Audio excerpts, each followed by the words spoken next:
Ya. Menanam padi memakai helm. Selamat pagi, berkah dalam. Nah, kali ini kita akan masuk ke dalam materi sifat-sifat gereja itu. Untuk lebih jelasnya, marilah kita awali dulu dengan doa pembukaan. Marilah kita berdoa. Dalam nama Bapa dan Putra dan Roh Kudus. Amin. Puji syukur kami aturkan kepadamu, ya Allah Bapa yang Maha Kuasa, karena kesempatan yang telah Engkau berikan kepada kami untuk belajar menggumuli iman dan segala bentuk ilmu pengetahuan yang mendukung ciptaanmu. Bapa yang Maha Kasih, kami percaya akan gereja yang satu, kudus, katolik, dan apostolik. Kami mengakui satu pembaptisan dan pengampunan dosa. Maka dari itu ya Bapa, terangilah budi kami, bukalah pikiran kami, agar kami lebih mampu mendalami iman kami. Ini semua kami aturkan kepadamu dengan perantaraan Kristus, Tuhan dan pengantara kami. Amin. Dalam nama Bapa dan Putra dan Roh Kudus. Amin.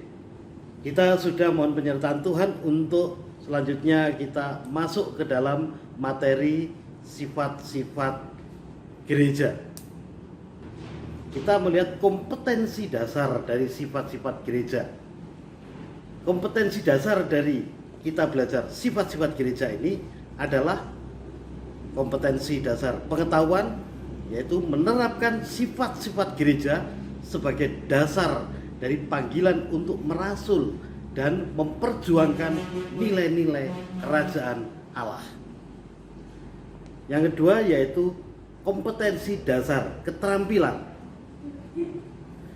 yaitu agar kita dapat melaksanakan sifat-sifat gereja sebagai dasar panggilan untuk merasul dan memperjuangkan nilai-nilai kerajaan Allah. Anak-anakku yang terkasih, sifat-sifat gereja ada 4. Yang pertama adalah satu, kedua adalah kudus, ketiga adalah katolik, dan keempat adalah apostolik.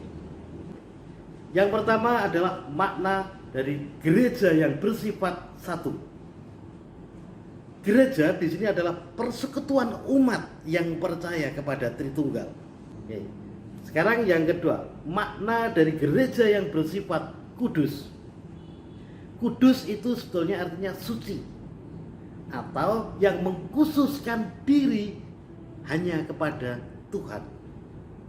Nah, gereja bersifat kudus ini bermakna yaitu persekutuan umat yang beriman pada Tritunggal tadi, ini bersumber, bertujuan, berjiwa, berunsur Allah.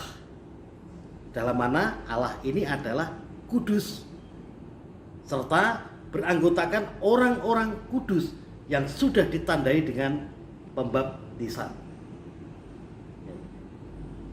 Oke, itu dari dua sifat gereja. Sekarang yang ketiga, sifatnya katolik. Gereja bersifat katolik.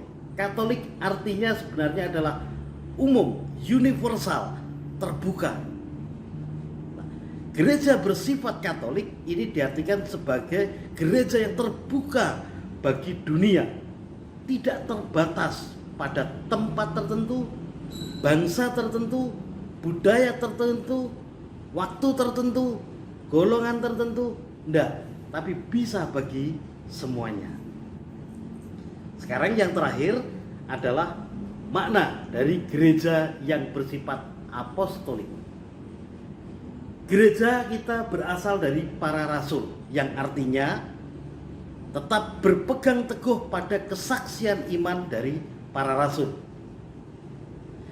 Gereja ini mengakui diri sama dengan gereja perdana.